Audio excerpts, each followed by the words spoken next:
The age of the platformer. When the third dimension was still new and all kinds of finicky, the 3D platformer collectathon was the go-to choice for bold new studios. Many small teams bursting with talent were launched into critical success thanks to these silly little jumpy games. But I have to stop myself there. I would love to look at Sly Cooper and the Thievius Raccoonus from a purely objective point of view, explore the impact it had on the industry, maybe look at what its developers have been up to since, and analyze the lessons they learned from their humble beginnings. Then maybe round it all out by attesting to how it holds up mechanically and artistically. But the fact is, that's simply impossible. You see, this game just means too much to me. As the first game I ever properly sat myself down in front of and played, it's no understatement to say that Sly taught me how to use a controller. He taught me what a level was, what a cutscene was, the difference between beating a game and completing it. And because of that, whether I'm consciously aware of it or not, Sly Cooper is the standard against which I measure every single game I play. I could not feasibly attempt to look at this game from an objective viewpoint. Even if I could somehow erase my memories of it and try taking a look at it from a modern stance, I wouldn't be the same person anymore. It's just that much a part of who I am. So instead, this will be an extremely personal, biased look at Sly Cooper and the Thievius Raccoonus.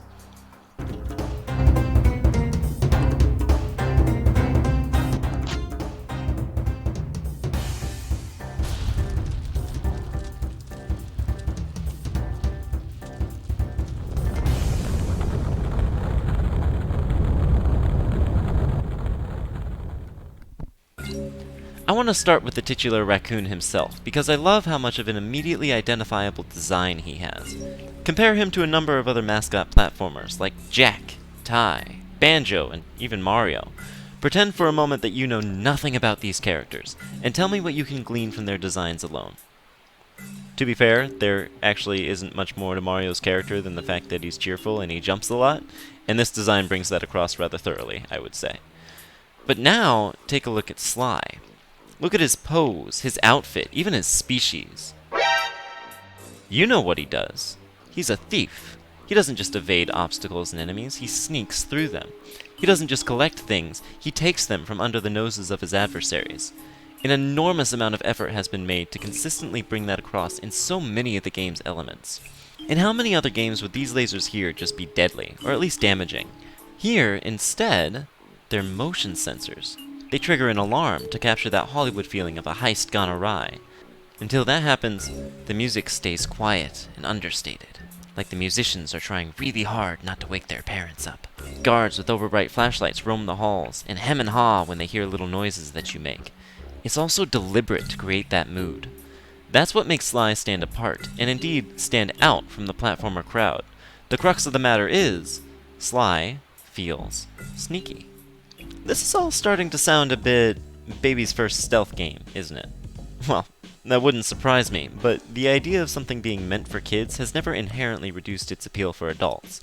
And there's a lot to enjoy here for those of us who look past the bright colors and comic book panel cutscenes. But that doesn't mean I don't want to dwell on the game's stellar visual style for a minute. When designing the world Sly inhabits, the designers went to great lengths to defy the technical and spatial limitations of the platform, and create something that felt larger than life. Concept art by the talented Dev Madan does a great job of showing off some of the design philosophies that they were most attached to. The clearest of these is simple, but so meaningful. No parallel lines.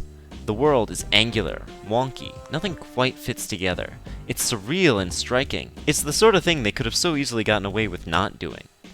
But beyond that, the game is a masterclass in environmental storytelling. Each specific area is designed in such a way that reflects the palette of the boss of the area. The Panda King's purples and reds, Raleigh's blues and greens. It serves to show, rather than tell, just how in command they are of their operations. Sprinkle in some subtle and, well, not so subtle effigies, and you're left with no doubt as to who's in charge here. And you need only look at Sly's contrasting palette to know just how much of an intruder he is. The game's ability to tell entire stories through only scraps of detail is exceptional. Let's talk about the first major foe we face off against, Raleigh. We learn in his backstory that he was born to a life of luxury. Everything he could have wanted was presented to him on a silver platter. This meant that the only thing that he really wanted, the only thing he couldn't have, was the ability to earn his keep, to work for the luxuries in life. So he turned to a life of crime. He started taking what he wanted, and he found fulfillment in that. He became infamous for it. enough that he was taken in by the Fiendish Five. And then, he got a little too clever for his own good. He grew ingenious enough to build this storm machine, causing terrible weather that sinks ships and crashes planes all on its own. He doesn't even have to lift a finger. And he became rich enough to hire this massive crew to pull in all the loot and wrecks for him. Now, once again, everything he could want in life is just handed to him. And in all his voice lines, you can hear he has an explosive and short temper, as though steadily, frustration is driving him mad. He enjoyed the life of a pirate not for the money, but for the challenge, the adventure, and he lost sight of that. Another small one that I love is Mugshot. When you reach him, he's got this to say. You know, that Thievius Raccoonus had a lot of nice pictures, but way too many big words. And you're like, got it. Muscle meathead caveman no like read big words. That checks out.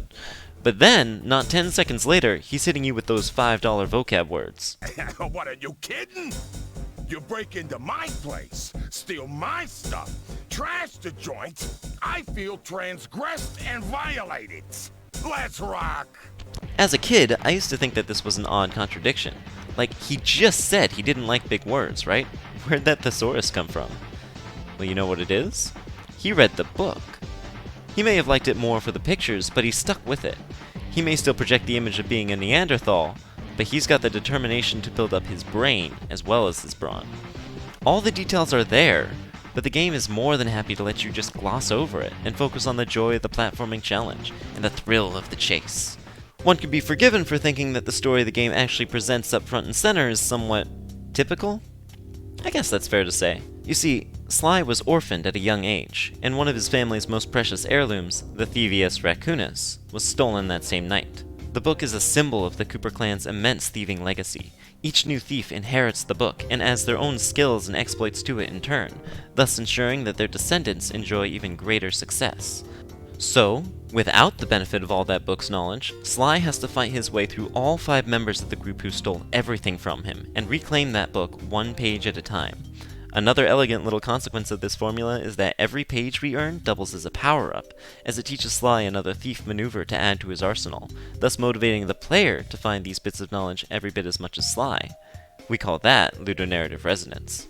It turns out, however, that the majority of this group are small potatoes.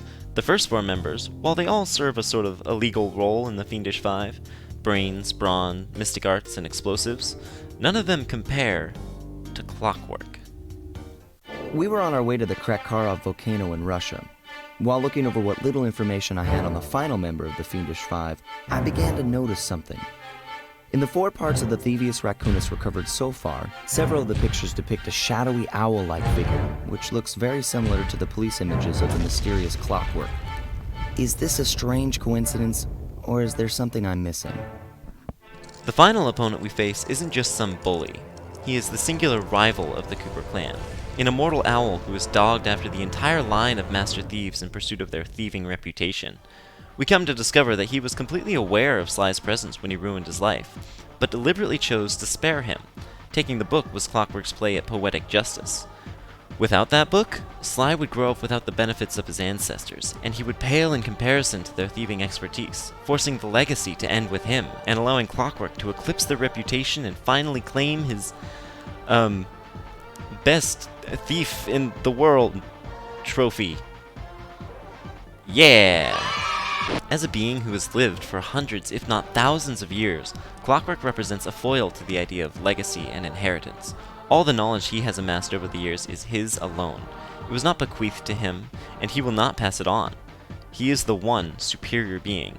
Everything starts and ends with Clockwork, which is what makes it so sweet when you prove him wrong. Sly didn't just become a great thief because he read the instruction manual. No. In fact, it may be safe to say that Sly's abilities indeed pale in comparison to his ancestors, but he found his own way. He beat the odds because he didn't pursue them alone. At his back, Sly always had 3 constant companions. Bentley is the man in the van, the technical support. I'm the man in the van, I'm the technical support, Oh my god, I'm the tin dog.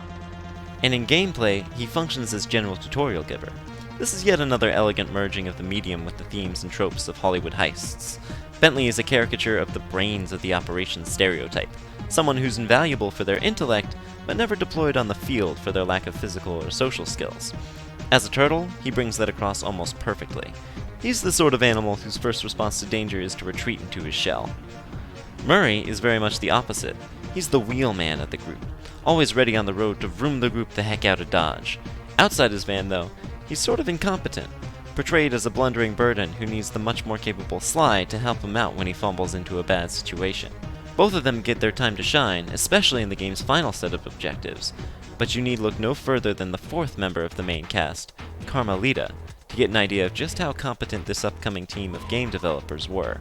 Carmelita's entire purpose in this game is to be it in a long game of tag. She is the first character you see in person besides Sly, and their dynamic is established effortlessly. They're adversaries, each doing what they think they have to on opposite sides of the law, but there's a clear attraction. Sly's open flirtations are much more straightforward than Carmelita's, but her responses are deliberate. They're never rejections, they're just conditional on the fact that, well, she's going to catch him first. This creates an interesting dynamic in gameplay as well. She's clearly an obstacle, and someone persistent and formidable enough that we feel the danger of our encounters with her. But the way the game so clearly conveys Sly's own positivity towards her ensures that we never see her as an enemy. Instead, her true purpose is to link things back to that golden rule of the game's design. Sly feels like a thief. As long as she's there telling you that what you're doing is illegal, showing you that it's worthy of being arrested over, you get that valuable sense of right and wrong. As a side note, I absolutely love these little newspaper headlines in every post-level wrap-up sequence. They show just how much Carmelita is struggling to catch us, and do a good job of making you feel slippery and impossible to keep up with. The importance of this dynamic can't be understated, and I have to say, I believe it's the cornerstone of why this story works, why this game works. I think it's why everything concludes precisely the way it does. After clockwork is felled, Sly reminisces over his journey to reach him. The ultimate goal of retrieving his family heirloom is celebrated, and Sly's best friends each get a moment in the spotlight. But when all is said and done, it's the dynamic of Sly and Carmelita that takes center stage. Once we beat clockwork, I'm coming after you. Really? Well, maybe I'll give you a 10-second head start. Who could ever forget the lovely Carmelita? Looks like we're not going to be friends anymore. Now that Clockwork's death ray is out of commission, we're back to playing cops and robbers. I thought for sure she was going to slap the handcuffs on me right then and there. But instead, she was true to her word and gave me that 10-second head start. 10, 9, 8, 7, 6, 5, 4, 3, 2,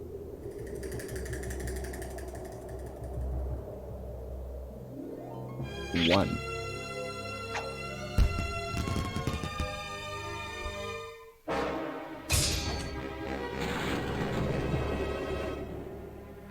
I felt bad leaving her stranded on that giant rock, but I knew it wouldn't be long before we'd see each other again.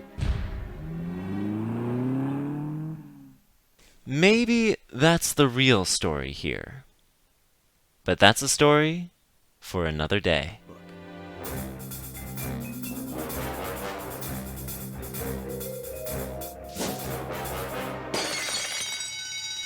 This is gonna be fun.